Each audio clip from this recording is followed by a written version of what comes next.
Chapter 2. In the beginning, Cicero and Romulus. According to one Roman tradition, the Temple of Jupiter where Cicero harangued Catiline on November 8, 63 BC had been established 7 centuries earlier by Romulus, Rome's founding father. Romulus and the new citizens of his tiny community were fighting their neighbors, a people known as the Sabines, on the site that later became the Forum, the political center of Cicero's Rome. Things were going badly for the Romans, and they had been driven to retreat. As a last attempt to snatch victory, Romulus prayed to the god Jupiter. See, not just to Jupiter, in fact, but to Jupiter Stator, Jupiter who holds man firm. He would build a temple in thanks. Romulus promised the god, if only the Romans would resist the temptation to run for it, and stand their ground against the enemy. They did, and the temple of Jupiter Stator was erected on that very spot, the first in a long series of shrines and temples in the city built to commemorate divine help in securing military victory for Rome. That at least was the story told by Livy and several other Roman writers. Archaeologists have never managed firmly to identify any remains of this temple, which must in any case have been much rebuilt by Cicero's time, especially if its origins really did go back to the beginning of Rome. But there can be no doubt that, when he chose to summon the Senate to meet there, Cicero knew exactly what he was doing. He had the precedent of Romulus in mind and was using the location to make a point. He wanted to keep the Romans steadfast, to hold them firm in the face of their new enemy, Catiline. In fact, he said almost exactly that at the end of a speech, when no doubt gesturing to the statue of the god he appealed to Jupiter Stator and reminded his audience of the foundation of the temple, you, Jupiter, who were established by Romulus in the same year as the city itself, the god who, we rightly say, holds firm the city and the empire. You will keep this man and his gang away from your temple and the temples of the other gods, from the houses of the city and its walls, from the lives and fortunes of all the citizens of Rome. The implication that Cicero was casting himself as a new Romulus was not lost on the Romans of his day, and the connection could rebound.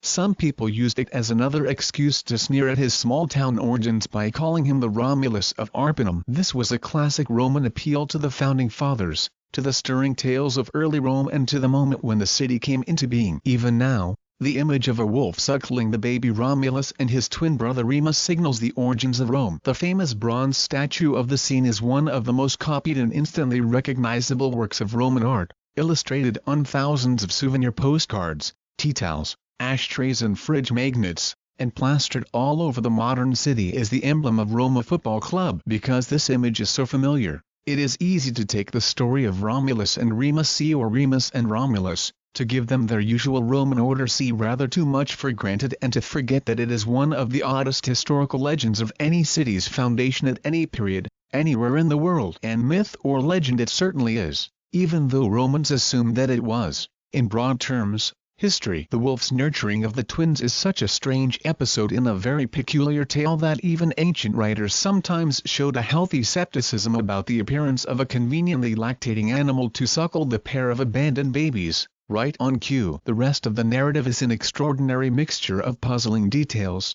not only the unusual idea of having 2 founders, Romulus and Remus, but also a series of decidedly unheroic elements, from murder, through rape and abduction, to the bulk of Rome's first citizens being criminals and runaways. 7.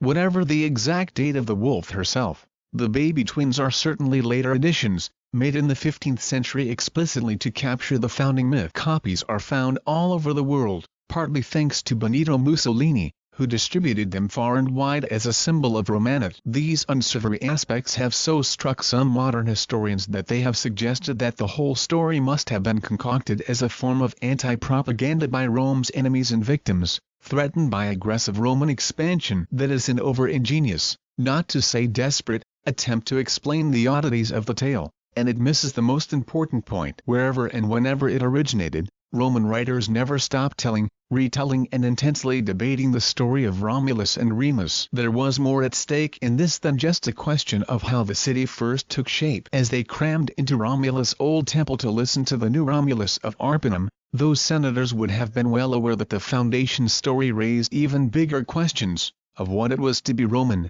of what special characteristics define the Roman people and, no less pressing, of what flaws and failings they had inherited from their ancestors. To understand the ancient Romans, It is necessary to understand where they believe they came from and to think through the significance of the story of Romulus and Remus and of the main themes, subtleties and ambiguities in other foundation stories. For the twins were not the only candidates for being the first Romans. Throughout most of Roman history, the figure of the Trojan hero Aeneas, who fled to Italy to establish Rome as the new Troy, bulked large too. And no less important is to try to see what might lie behind these stories. Where did Rome begin?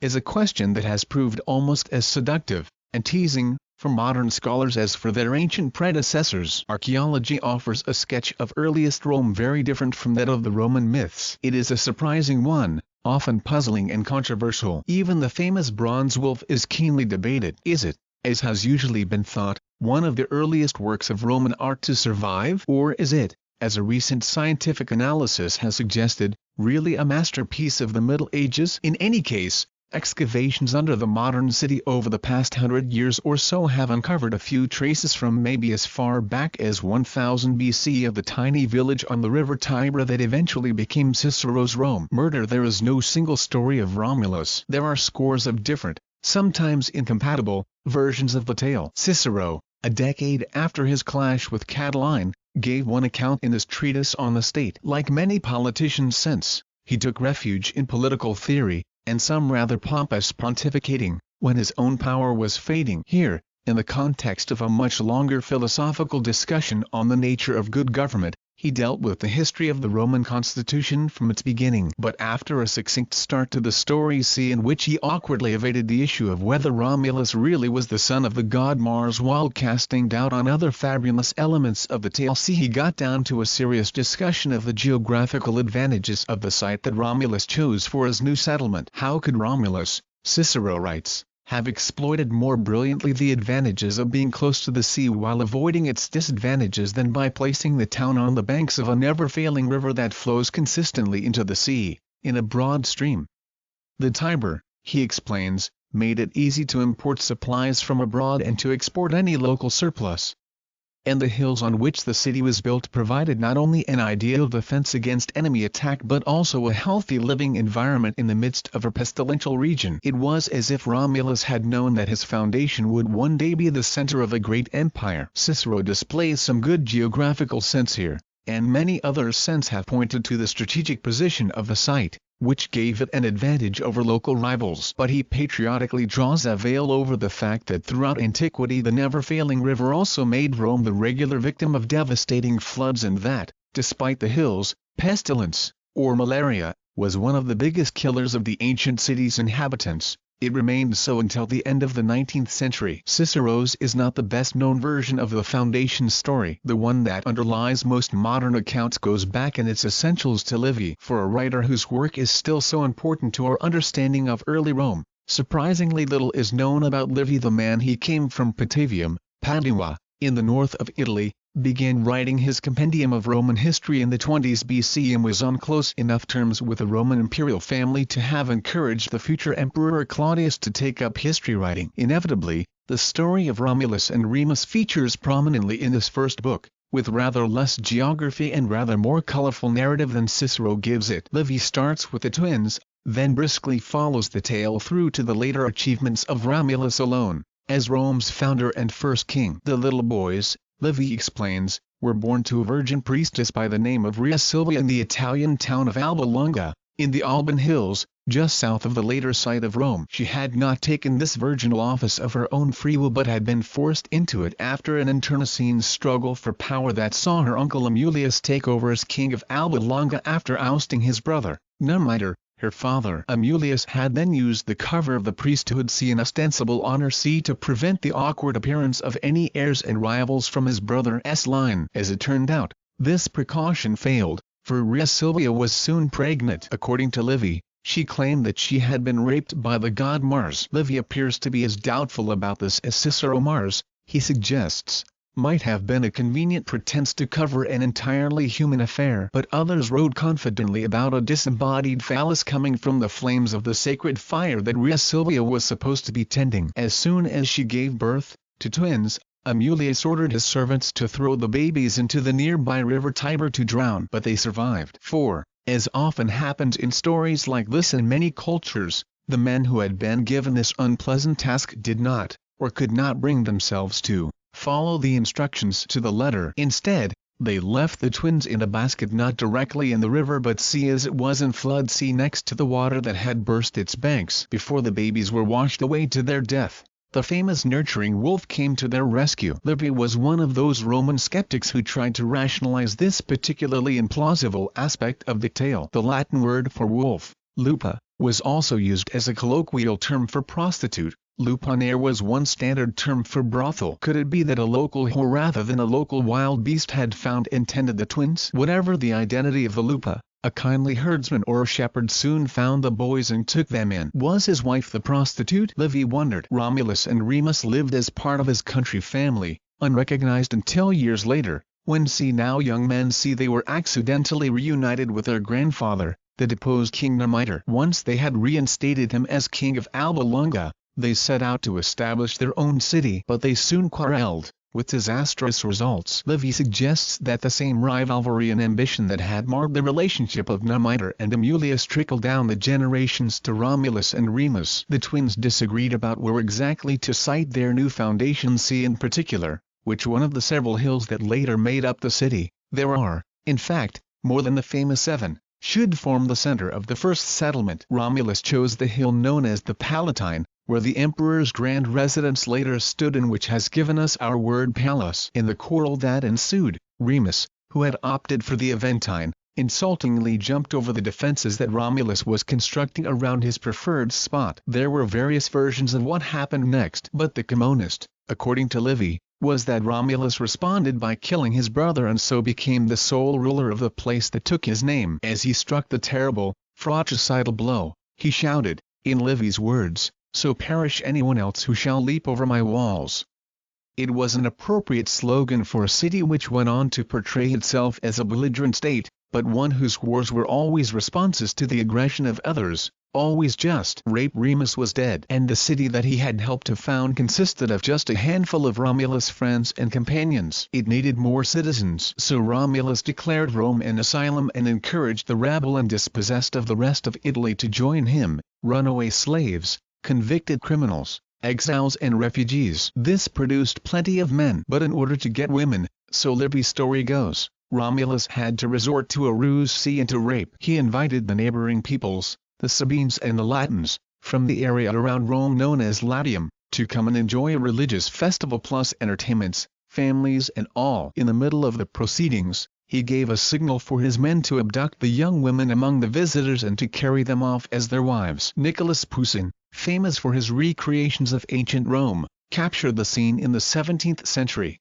Romulus stands on a dais calmly overseeing the violence that is going on below, against a background of monumental architecture still under construction. It is one image of the early city that the Romans of the 1st century BCE would have recognized. Though they sometimes pictured Romulus' Rome as one of sheep, mud huts and bog, they often also aggrandized the place as a splendid, performed classical city. It is also a scene that has been reimagined in all kinds of different ways, and media, throughout history. The 1954 musical Seven Brides for Seven Brothers parodies it. In this case, the wives are abducted at an American barn raising. In 1962, as a direct response to the terror of the Cuban Missile Crisis, Pablo Picasso reworked Poussin's version in one of a series of paintings on the theme with a yet harsher violent edge. See Plate 3. Roman writers were forever debating this part of the story. One dramatist wrote a whole tragedy on the theme, which sadly does not survive beyond a single quotation. They puzzled over its details, wondering, for example, how many young women were taken. Livy does not commit himself, but estimates varied from just 30 to the spuriously precise and implausibly large figure of 683. See apparently the view of the African prince Juba, who was brought to Rome by Julius Caesar and spent many of his early years studying all kinds of learned topics, from Roman history to Latin grammar. More than anything else, though, it was the apparent criminality and violence of the incident that preoccupied them. This occasion was, after all, the very first Roman marriage, and it was where Roman scholars looked when they wanted to explain puzzling features or phrases in traditional wedding ceremonies. The celebratory shout "O Talasio," for example, was said to come from the name of one of the young Romans at the event. Was the inevitable implication that their institution of marriage originated in rape? Where did the dividing line fall between abduction and rape? What did the occasion say, more generally, about the belligerence of Rome? 8. This Roman silver coin, of 89 BCE, shows two of Rome's first citizens carrying off two of the Sabine women. The name of the man responsible for minting the coin, almost illegible underneath the scene, was Lucius Titurius Sabinus C, which presumably accounts for his choice of design. On the other side is the head of the Sabine king, Titus Tatius. Livy defends the early Romans. He insists that they seized only unmarried women. This was the origin of marriage, not of adultery. And by stressing the idea that the Romans did not choose the women but took them at random, he argues that they were resorting to a necessary expedient for the future of their community, which was followed by loving talk and promises of affection from the men to their new brides. He also presents the Roman action as a response to the unreasonable behavior of the city's neighbors. The Romans, he explains, had first done the correct thing, by asking the surrounding peoples for a treaty which would have given them the right to marry each other as daughters. Livy explicitly C and wildly anachronistically C refers here to the legal right of connubium, or intermarriage, which much later was a regular part of Rome's alliances with other states. The Romans turned to violence only when that request was unreasonably rebuffed. That is to say, this was another case of a just war. Others presented it differently. Some detected right at the origin of the city all the telltale signs of later Roman belligerence. The conflict, they argued, was unprovoked, and the fact that the Romans took only 30 women, if 30 it was, demonstrates that war, not marriage, was uppermost in their minds. Sallust gives a hint of this view at one point in his History of Rome, a more general treatment than his war against Catiline, surviving only in scattered quotations in other authors. He imagines a letter C, and it is only imagined C, supposedly written by one of Rome's fiercest enemies. It complains about the predatory behavior of the Romans throughout their history. From the very beginning they have possessed nothing except what they have stolen, their home, their wives, their lands, their empire. Perhaps the only way out was to blame it all on the gods. What else could you expect? Another Roman writer suggested, when Romulus' father was Mars, the god of war. The poet Ovid C. Publius Ovidius Naso, to give him his Roman name C, took a different line again. Roughly Livy's contemporary, he was as subversive as Livy was conventional C, ending up banished in 8 CE, partly for the offense caused by his witty poem, Love Lessons, about how to pick up a partner. In this he turns Livy's story of the abduction on its head and presents the incident as a primitive model of flirtation, erotic, not expedient. Ovid's Romans start by trying to spot the girl they each fancy most and go for her with lustful hands once the signal is given. Soon they are whispering sweet nothings in the ears of their prey, whose obvious terror only enhances their sex appeal. Festivals and entertainments, as the poet wickedly reflects, have always been good places to find a girl, from the earliest days of Rome. Or to put it another way, what a great idea Romulus had for rewarding his loyal soldiers. I'll sign up, Ovid jokes, if you give me that kind of pay. The girl's parents, so the usual story has it, certainly did not find the abduction either funny or flirtatious. They went to war with the Romans for the return of their daughters. The Romans easily defeated the Latins but not the Sabines, and the conflict dragged on. It was at this point that Romulus' men came under heavy attack in their new city, and he was forced to call on Jupiter Stator to stop the Romans from simply running for their lives, as Cicero reminded his audience without reminding them that the whole war was over stolen women. The hostilities were only halted in the end thanks to the women themselves, who were now content with their lot as Roman wives and mothers. They bravely entered the field of battle and begged their husbands on one side and fathers on the other to stop the fighting. "We'll better die ourselves," they explained, "than live without either of you, as widows or as orphans." Their intervention worked. Not only was peace brought about, but Rome was said to have become a joint Roman Sabine town, a single community, under the shared rule of Romulus and the Sabine king Titus Tatius. Shared, that is, until a few years later, when, in the kind of violent death that became one of the trademarks of Roman power politics, Tatius was murdered in a nearby town during a riot that was partly of his own making. Romulus became the sole ruler again, the first king of Rome, with a reign of more than 30 years. Brother versus brother, outsiders versus insiders. Not far under the surface of these stories lie some of the most important themes of later Roman history, as well as some of the deepest Roman cultural anxieties. They have a lot to tell us about Roman values and preoccupations, or at least about the preoccupations of those Romans with time, money and freedom to spare. Cultural anxieties are often a privilege of the rich. One theme, as we have just seen, was the nature of Roman marriage. Just how brutal was it destined to be, given its origins? Another, glimpsed already in the words of the Sabine women who were trying to reconcile their warring fathers and husbands, was civil war. One of the big puzzles about this foundation legend is its claim that two founders were involved, Romulus and Remus. Modern historians have floated all kinds of solutions to explain the apparently redundant twin. Perhaps it points to some basic duality in Roman culture, between different classes of citizen or different ethnic groups. Or maybe it reflects the fact that later there were always two consuls in Rome. Or perhaps deeper mythic structures are involved, and Romulus and Remus are some version of the divine twins that are found in various corners of world mythology, from Germany to Vedic India, including in the biblical story of Cain and Abel. But whatever solution we choose, and most modern speculation has not been very convincing, an even bigger puzzle is that fact that one of the founding twins really was redundancy, since Remus was killed by Romulus, or in other versions by one of his henchmen, on the very first day of the city. For many Romans, who did not sanitize the story under the label of myth or legend, this was the most unpalatable aspect of the foundation. It seems to have made Cicero so uncomfortable that, in his own account of Rome's origin in On the State, he does not mention it. Remus appears at the start, to be exposed with Romulus, but then just fades out of the tale. Another writer, see the historian Dionysius of Halicarnassus, a resident of Rome in the 1st century BCE but usually called after his hometown on the coast of modern Turkey, chose to depict Romulus as inconsolable at the death of Remus. He lost the will to live. Yet another, known to us only as Ignatius, had a bolder way of getting round the problem. The only thing recorded about this Ignatius is that he overturned the story of the murder entirely and asserted that Remus survived to a ripe old age,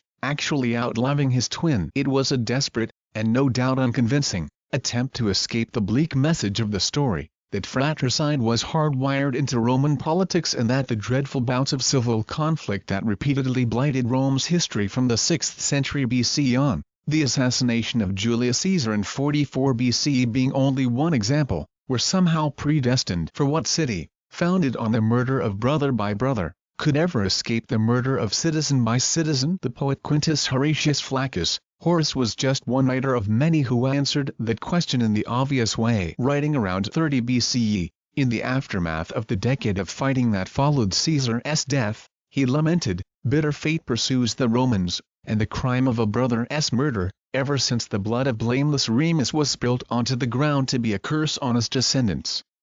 Civil war, we might say, was in the Roman genes. To be sure, Romulus could be, and often was, paraded as a heroic founding father. His unease about the fate of Remus did not prevent Cicero from trying to take over Romulus' mantle in his clash with Catiline, and, despite the shadow of the murder, images of the suckling twins were found all over the ancient Roman world, from the Capitol itself, see where there was once a statue group of them in the Forum and another on the Capitoline Hill, see to the far-flung parts of the empire. In fact, when the people of the Greek island of Chios wanted to demonstrate their allegiance to Rome in the 2nd century BCE, one of the things they decided to do was to erect a monument depicting, as they put it, the birth of Romulus, the founder of Rome, and his brother Remus. The monument does not survive, but we know about it because the Chians recorded their decision on a marble plaque, which does. All the same, there remained a definite moral, and political, edginess to the character of Romulus. Edgy in a different way was the idea of the asylum, and the welcome, that Romulus gave to all comers, see foreigners, criminals and runaways, in finding citizens for his new town. There were positive aspects to this. In particular, it reflected Roman political culture's extraordinary openness and willingness to incorporate outsiders, which set it apart from every other ancient Western society that we know. No ancient Greek city was remotely as incorporating as this. Athens in particular rigidly restricted access to citizenship. This is not a tribute to any liberal temperament of the Romans in the modern sense of the word. They conquered vast swaths of territory in Europe and beyond, sometimes with terrible brutality. And they were often xenophobic and dismissive of people they called barbarians. Yet, in a process unique in any pre-industrial empire, The inhabitants of those conquered territories, provinces as Romans called them, were gradually given full Roman citizenship, and the legal rights and protections that went with it. That culminated in 212 CE, where my SPQR ends, when the Emperor Caracalla made every free inhabitant of the empire a Roman citizen. 9. Romulus and Remus reached the furthest corners of the Roman Empire. This mosaic of the 4th century CE was found at Aldborough in the north of England. The wolf is an engagingly jolly creature. The twins, apparently floating perilously in mid-air, seem as much an afterthought as the Renaissance editions in the Capitoline group. Even before then, the elite of the provinces had entered the political hierarchy of the capital. In large numbers, the Roman Senate gradually became what we might now describe as a decidedly multicultural body, and the full list of Roman emperors contains many whose origins lay outside Italy. Caracalla's father, Septimius Severus, was the first emperor from Roman territory in Africa. Trajan and Hadrian, who reigned half a century earlier, had come from the Roman province of Spain. When in 48 CE the Emperor Claudius C., whose avuncular image owes more to Robert Graves' novel I, Claudius than to real-life C., was arguing to a slightly reluctant Senate that citizens from Gaul should be allowed to become senators, he spent some time reminding the meeting that Rome had been open to foreigners from the beginning. The text of his speech, including some of the heckling that apparently even an emperor had to endure, was inscribed on bronze and put on display in the province, in what is now the city of Lyon, where it still survives. Claudius, it seems, did not get the chance that Cicero had to make adjustments for publication. There was a similar process with slavery. Roman slavery was in some respects as brutal as Roman methods of military conquest. But for many Roman slaves, particularly those working in urban domestic contexts rather than toiling in the fields or mines, it was not necessarily a life sentence. They were regularly given their freedom, or they bought it with cash they had managed to save up. And if their owner was a Roman citizen, then they also gained full Roman citizenship, with almost no disadvantages as against those who were freeborn. The contrast with classical Athens is again striking. There, very few slaves were freed, and those who were certainly did not gain Athenian citizenship in the process, but went into a form of stateless limbo. This practice of emancipation or manumission, to follow the Latin term was such a distinctive feature of Roman culture that outsiders at the time remarked upon it and saw it as a powerful factor in Rome's success. As when King of Macedon observed in the 3rd century BCE, it was in this way that the Romans have enlarged their country. The scale was so great that some historians reckon that, by the 2nd century CE, the majority of the free citizen population of the city of Rome had slaves somewhere in their ancestry. The story of Romulus' asylum clearly points to this openness, suggesting that the diverse makeup of Rome was a characteristic that went back to its origins. There were insiders who echoed the view of the king of Macedon that Romulus' policy of inclusiveness was an important part of the city's success, and for them the asylum was something to be proud of. But there were also dissenting voices that stressed a far less flattering side to the story. It was not only some of Rome's enemies who saw the irony of an empire that traced its descent back to the criminals and riffraff of Italy. Some Romans did too. In the late 1st or early 2nd century CE, the satiric poet Juvenal C. Decimus Junius Juvenalis C., who loved to pour scorn on Roman pretensions, lambasted the snobbery that was another side of life at Rome, and he ridiculed those aristocrats who boasted of a family tree going back centuries. He ends one of his poems with a sideswipe at Rome's origins. What are all these pretensions based on, anyway? Rome was from its very beginning a city made up of slaves and runaways. Whoever your earliest ancestor was, he was either a shepherd or something I'd rather not mention. Cicero may have been making a similar point when he joked in a letter to his friend Atticus about the crap or the dregs of Romulus. He was poking fun at one of his contemporaries, who, he said, addressed the Senate as if he were living in the Republic of Plato, referring to the philosopher's ideal state when in fact he is in the crap of Romulus. In short, Romans could always see themselves following in Romulus' footsteps, for better or worse. When Cicero gestured to Romulus in his speech against Catiline, it was more than a self-aggrandizing appeal to Rome's founding father, though it was certainly that in part. It was also an appeal to a story that prompted all kinds of discussion and debate among his contemporaries about who the Romans really were, what Rome stood for and where its divisions lay. History and myth. The footsteps of Romulus were imprinted on the Roman landscape in Cicero's day. You could do more than visit Romulus' temple of Jupiter Stator. You could enter the cave where the wolf was supposed to have cared for the baby twins, and you could see the tree, replanted in the Forum, at which the boys were said to have washed up from the river. You could even admire Romulus' own house, a small wood and thatch hut where the founder was supposed to have lived, on the Palatine Hill, a visible slice of primitive Rome in what had become a sprawling metropolis. This was, of course, a fabrication, as one visitor at the end of the 1st century BCE half hinted. They add nothing to it to make it more revered, he explained, but if any part of it is damaged, by bad weather or old age, they make it good and restore it as far as possible to what it was before. No certain archaeological traces of the hut have been found, unsurprisingly, given its flimsy construction. But it survived in some form, as a memorial to the city's origins, until at least the 4th century CE, when it was mentioned in a list of notable landmarks in Rome. These physical remains, see temple, fig tree and carefully patched up hut C, were part and parcel of Romulus' status as an historical character. As we have seen, Roman writers were not gullible dupes, and they queried many details of the traditional stories even while retelling them, the role of the wolf, the divine ancestry and so forth. But they expressed no doubt that Romulus had once existed, that he had made crucial decisions that governed the future development of Rome, such as the selection of the city's site,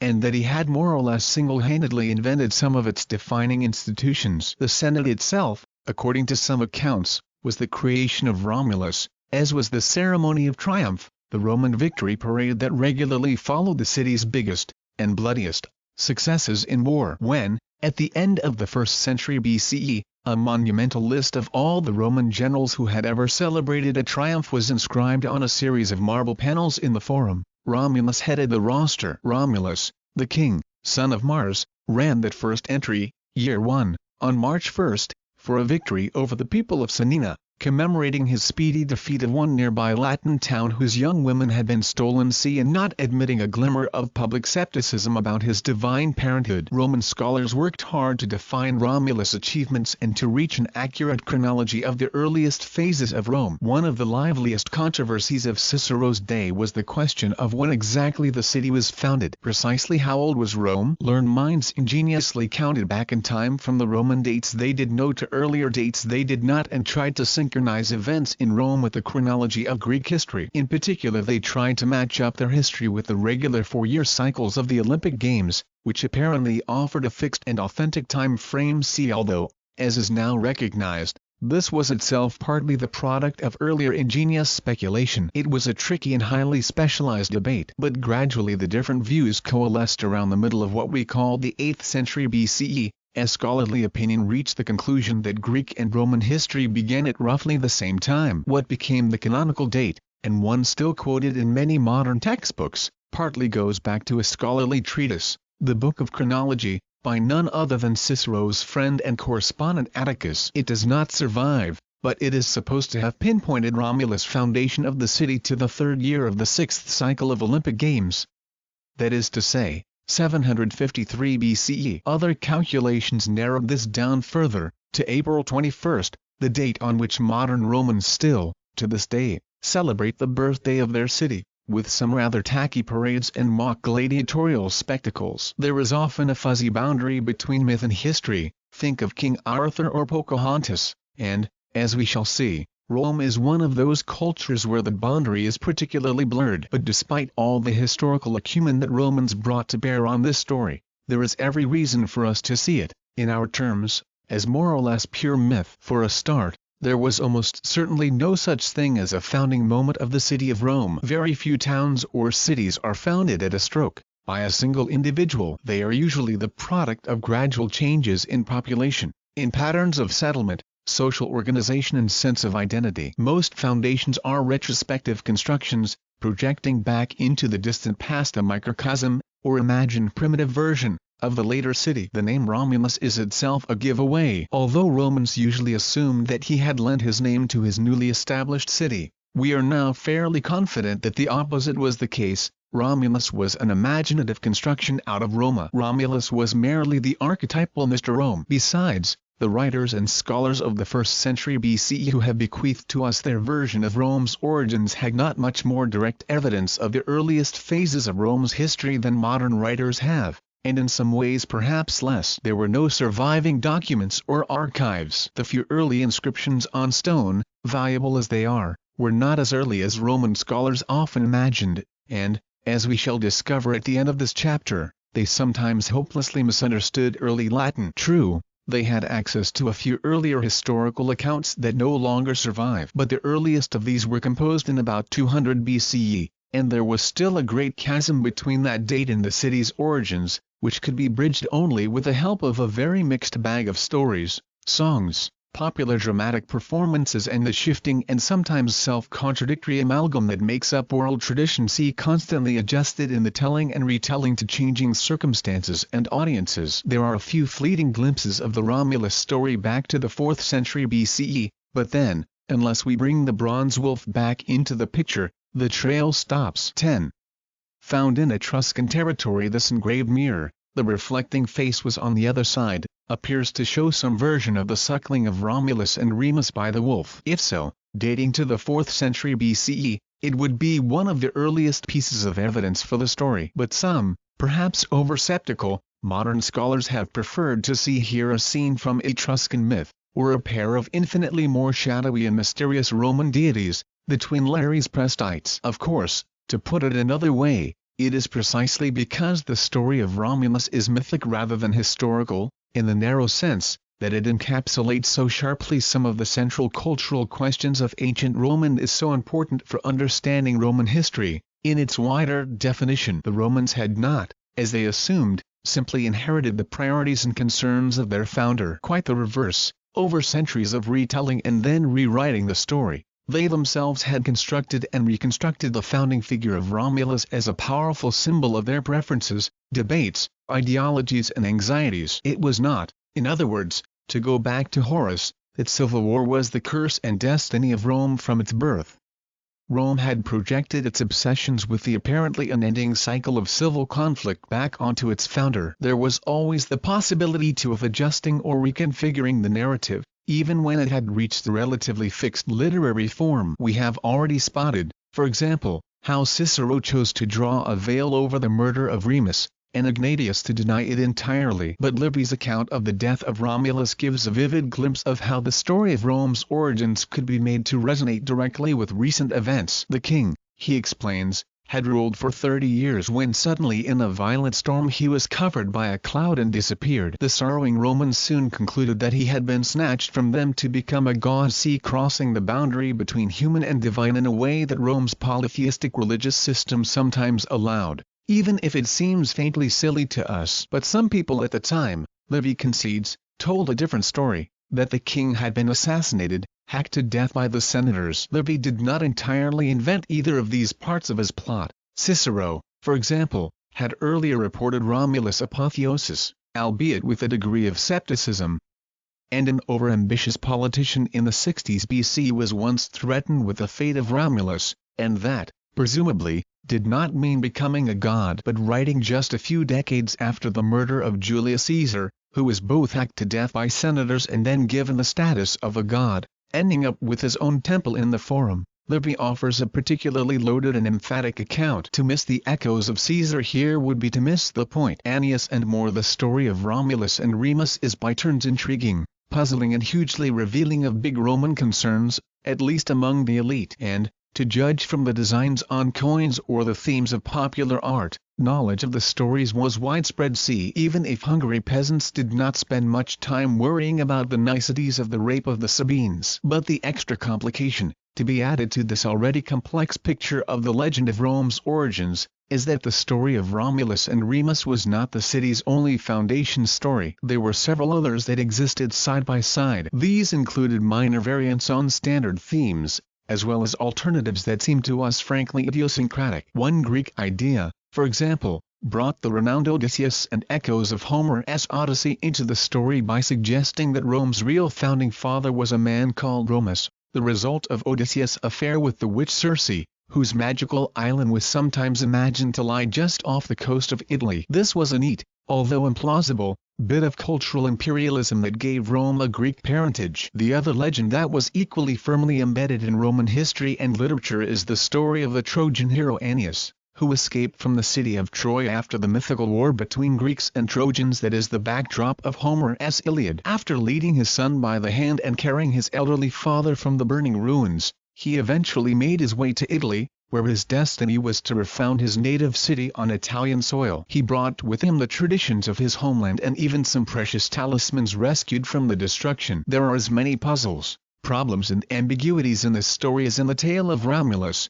and unresolved questions about where, when and why it originated. These are made even more complicated, as well as enormously enriched, thanks to the Aeneid, Virgil's great 12-book poem on the theme, written during the rule of the first Roman emperor, Augustus, and one of the most widely read works of literature ever. This has become the story of Aeneas, and it has bequeathed to the Western world some of its most powerful literary and artistic highlights, including the tragic love story of Aeneas and Dido, the Queen of Carthage, where Aeneas washes ashore on his long journey from Troy, on the coast of modern Turkey, to Italy. When Aeneas resolves to follow his destiny and leave for Italy, abandoning Dido, she commits suicide by throwing herself on a burning pyre. Remember me, runs her hunting aria in Henry Purcell's 17th-century operatic version of the theme. The problem is that it is often hard to know which elements of the story we owe to Virgil, including, almost certainly, most of the encounter with Dido,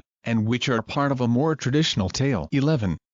A 4th-century CE mosaic, from the floor of a bath suite at Loham Roman villa in the south of England, was decorated with a series of scenes from Virgil's Aeneid, Aeneas arriving in Carthage, Dido and Aeneas out hunting, and here the passion of the Carthaginian queen and the Trojan hero rendered as succinctly as could be. There is no doubt that the figure of Aeneas as the founder of Rome featured in literature CE and made its mark on the landscape CE well before the 1st century BCE. There are passing references to him in that role in Greek writers of the 5th century BCE.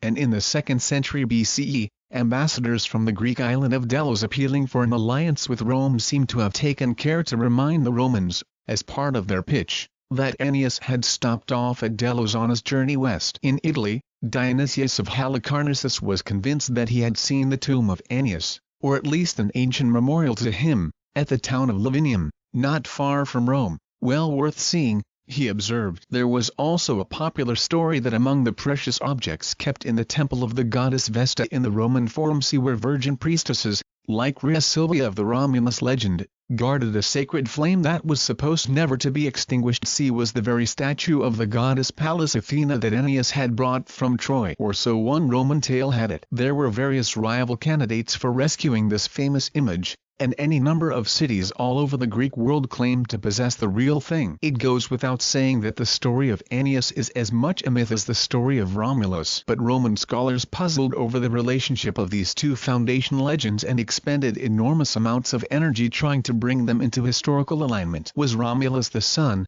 or maybe the grandson, of Aeneas? And if Romulus had founded Rome, how could Aeneas also have done so? The biggest difficulty was that there was an uncomfortable gap between the 8th century BC date that the Romans assigned to the origins of their city and the 12th century BC date that they commonly gave to the fall of Troy, also taken as an historical event. By the 1st century BC some sort of coherence was reached by constructing a complicated family tree, which linked Aeneas and Romulus, and at the right dates, Aeneas became seen as the founder not of Rome but of Lavinium. His son Ascanius was said to have founded Alba Longa C, the city from which Romulus and Remus were later cast out before they founded Rome.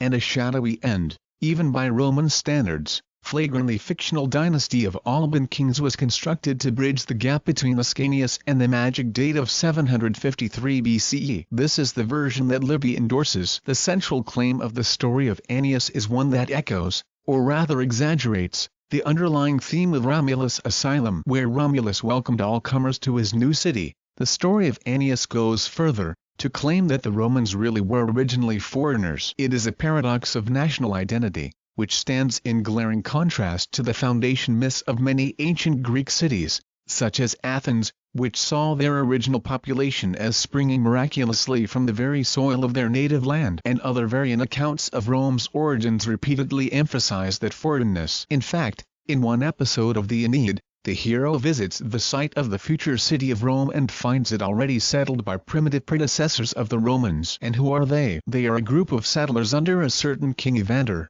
an exile from the land of Arcadia in the Greek Peloponnese. The message is clear: however far back you go, the inhabitants of Rome were always already from somewhere else. That message is most neatly summed up in a strange etymology recorded by Dionysius. Among others, Greek and Roman intellectuals were fascinated by word derivations, which they were convinced gave the key not just to the origin of the word but also to its essential meaning. They were sometimes correct in their analysis, and sometimes extravagantly wrong. Their mistakes are often revealing, as in this case. Dionysius, at an early point in this history, reflects on yet another group of even more primitive inhabitants of the site that became Rome, the Aborigines. The derivation of this word should have been blindingly obvious. These were the people who had been there from the beginning. Aborigine. Dionysius, to be fair, does raise that explanation as a possibility, but like others he gives equal, or more, weight to the hugely improbable notion that the word derived not from origo but from the Latin error,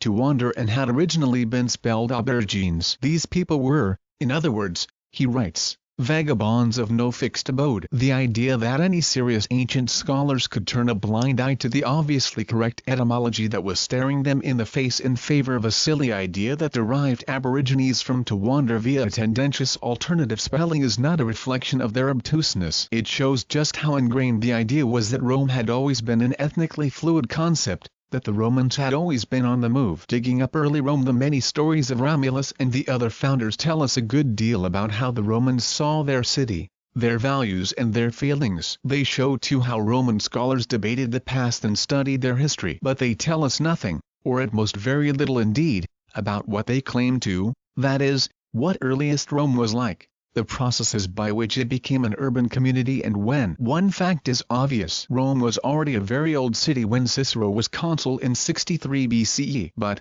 if there is no surviving literature from the founding period and we cannot rely on the legends, how can we access any information about the origins of Rome? Is there any way of throwing light on the early years of the little town by the Tiber that grew into a world empire? However hard we try, it is impossible to construct a coherent narrative that could replace the legends of Romulus or Annius. It is also very hard, despite many confident assertions to the contrary, to pin precise dates onto the earliest phases of Roman history. But we can begin to get a much better idea of the general context in which the city developed and enjoy a few surprisingly vivid, and some even more tantalizingly elusive, glimpses into that world. One way of doing this is by turning away from the foundation stories and seeking out clues lurking in the Latin language or in later Roman institutions that might point back to earliest Rome. The key here is what is often simply, and wrongly, termed the conservatism of Roman culture. Rome was no more conservative than 19th century Britain. In both places,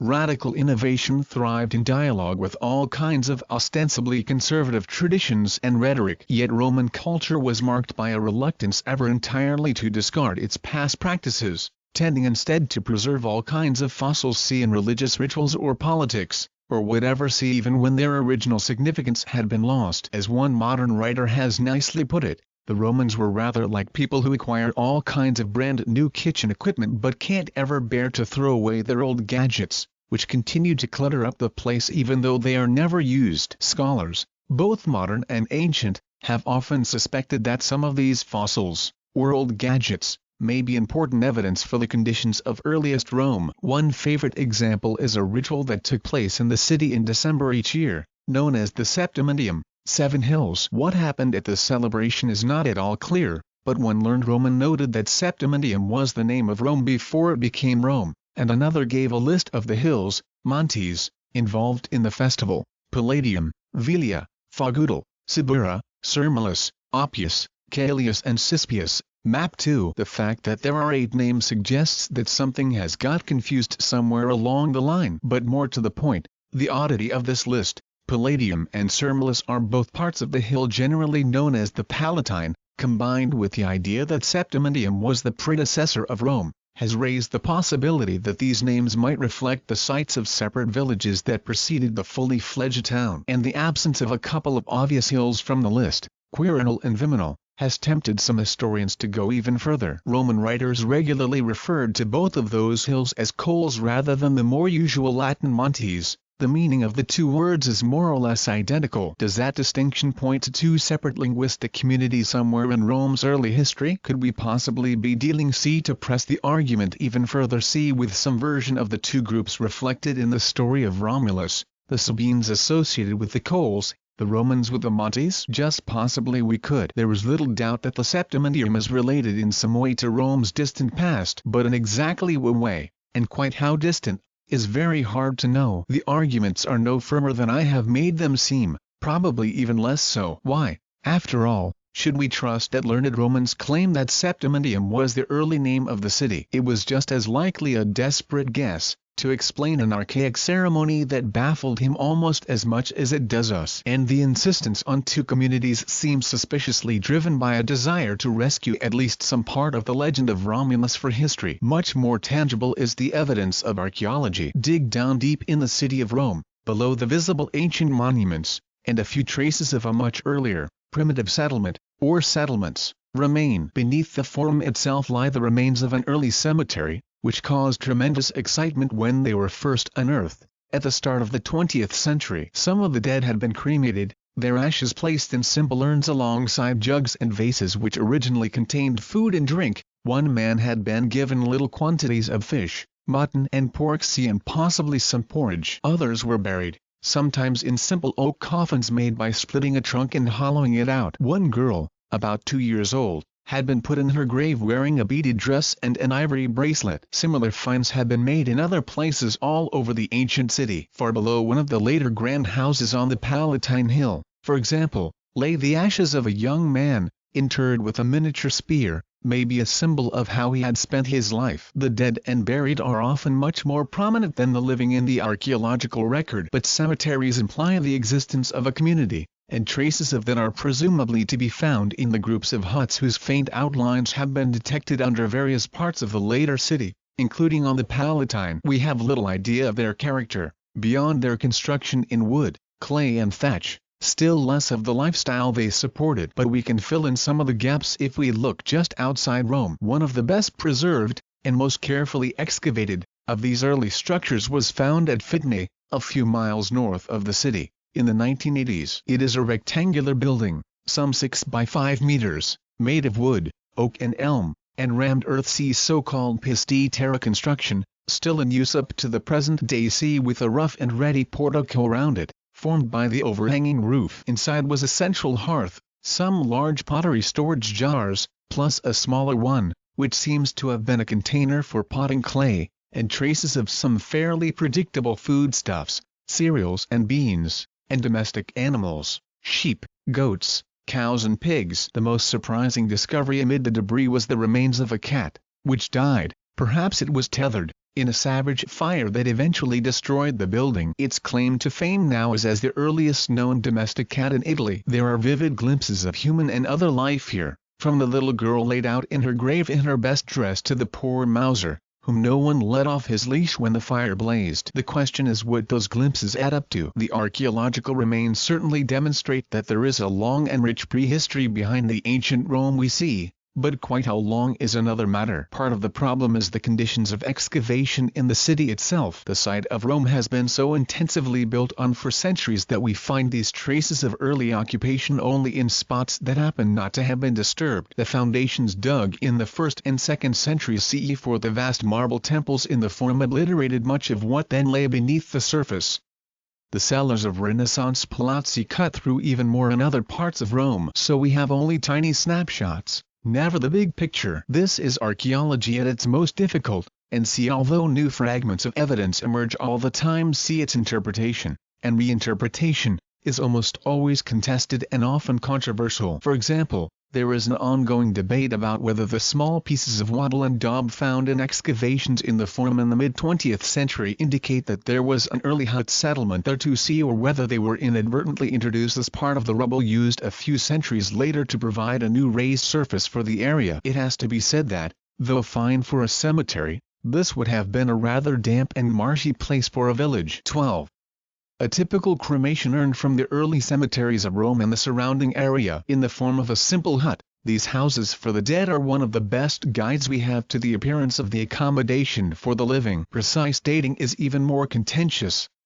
Hence my intentionally vague use of the word early over the last few pages. It cannot be stressed enough that there is no certain independent date for any of the archaeological material from earliest Rome or the area round about, and that arguments still rage about the age of almost every major find. It has taken decades of work over the past century or so using such diagnostics as wheel-made pottery, assumed to be later than handmade, the occasional presence in graves of Greek ceramics, whose dating is better, but still not perfectly, understood, and careful comparison from site to site to produce a rough chronological scheme covering the period from around 1000 to 600 BCE. On that basis, the earliest burials in the Forum would be around 1000 BCE, the huts on the Palatine around 750 c. 700 BCE, excitingly close to 753 BCE, as many have observed. But even these dates are far from certain. Recent scientific methods including radiocarbon dating,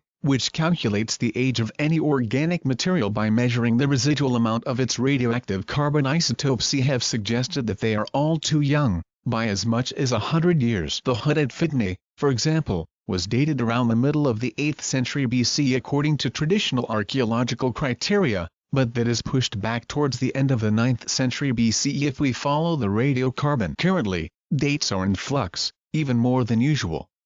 If anything, Rome appears to be getting older. What is certain is that by the 6th century BC Rome was an urban community, with a center and some public buildings. Before that, for the earliest phases, we have enough scattered finds from what is known as the Middle Bronze Age, between about 1700 and 1300 BCE, to suggest that some people were then living on the site, rather than just passing through. Over the period in between, we can be fairly confident that larger villages grew up, probably, to judge from what ends up in the graves, with an increasingly wealthy group of elite families, and that at some point these coalesced into the single community whose urban character was clear by the 6th century BCE. We cannot know for sure when the inhabitants of those separate settlements first thought of themselves as a single town, and we have absolutely no idea when they first thought of, and referred to, that town as Rome. Archaeology is not, however, just about dates and origins. The material dug up in the city, the area around it and even further afield has important things to tell us about the character of Rome's early settlement. First,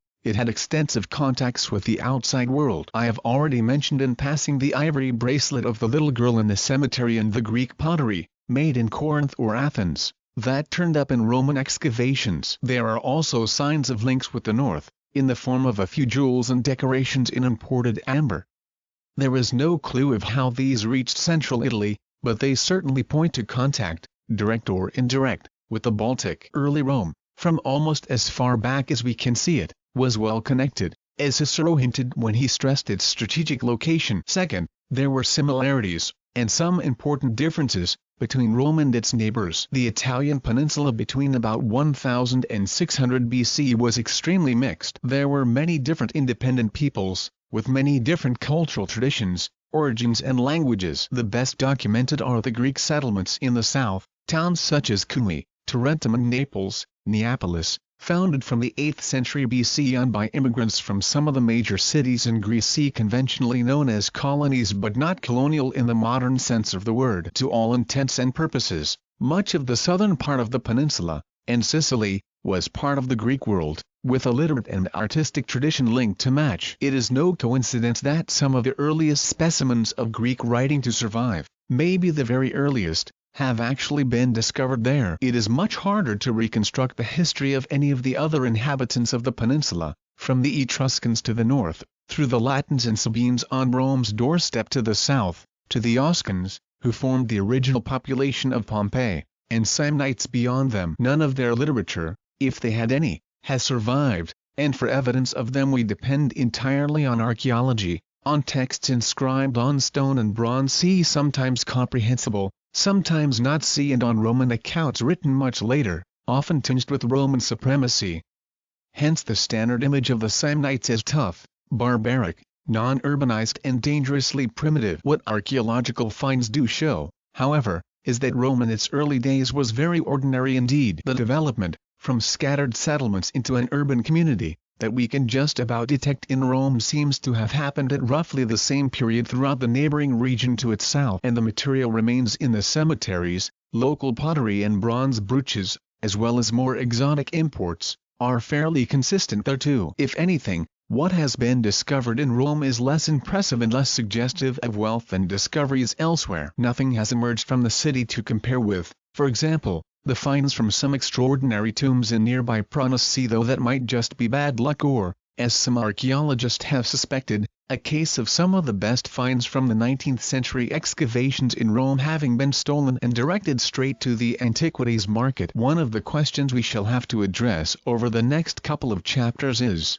when did Rome cease to be ordinary? The missing link, the final question for this chapter, however, is whether the archaeological material must remain quite as separate from the mythic traditions of Romulus and Remus as I have presented them. Is it possible to link our investigations into the earliest history of Rome with the stories that the Romans themselves told, or with their elaborate speculations on the city's origins? Can we perhaps find a little more history in the myth? This is a seductive temptation that has influenced a lot of modern work on early Rome by both historians and archaeologists. We have already spotted the attempt to make the story of the Septimoendium reflect the dual nature of the city, see Roman and Sabine, see which the myth of Romulus emphasizes. Recently, the discovery of some early earthwork defenses at the foot of the Palatine Hill has prompted all kinds of wild speculation that these were the very defenses over which Remus jumped, to meet his death, on the city's foundation day. This is archaeological fantasy. There is no doubt that some early earthworks have been discovered,